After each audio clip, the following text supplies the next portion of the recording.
Hi, my name is Dave and I'm from Lumberjack Tools, and today I'm going to show you how to change the blade on our range of mitre saws.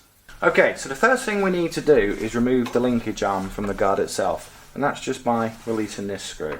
So with your Phillips head screwdriver, remove the screw like so. And one thing to do, don't let it dangle down there because it will get in your way. Just pop her over the back, out of the way, and keep your screw nice and safe. Okay, next thing we do is lift the guard to the top. Now you've got two screws here. You've got a Phillips screw and a flathead.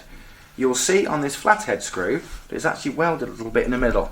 That's to show you, do not remove this screw. There is no need to remove that particular screw. Okay, so then we remove this screw with your Phillips head, like so. Okay, what I suggest is when you loosen it, finish taking it out with your fingers. That way you can keep all the washers on the screw together and keep them nice and safe.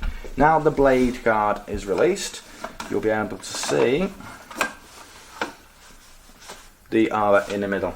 Okay, so the way to change the blade is at the back. You will see there is a blade lock which I've now put in.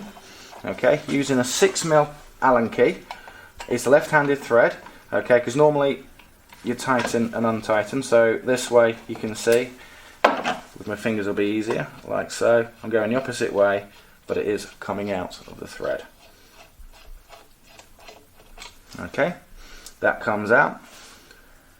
Remove the sleeve, and then the blade comes out like so.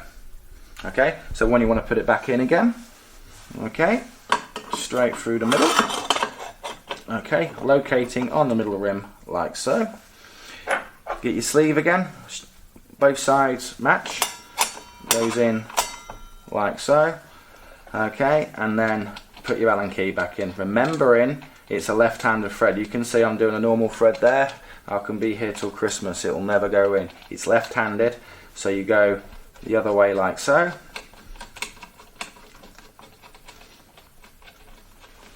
Okay, get your 6mm Allen key into the middle and press the blade lock. That is now back into position. The next stage is to put the guard back. Okay, so the first thing I recommend that you do before you put the guard back on is put the linkage back in first. It will make it easier as you progress through this process. So put the linkage in like so, tighten it up again. Okay, now pull the guard down and you can see now that goes up a lot easier, like so, into there.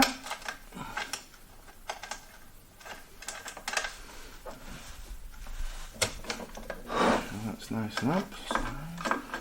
So now we've got the linkage screwed back in, we've got the actual guard itself screwed back in, and you're good to go. Okay, so my name is Dave, thanks for watching, hope to see you in our next video. Thank you.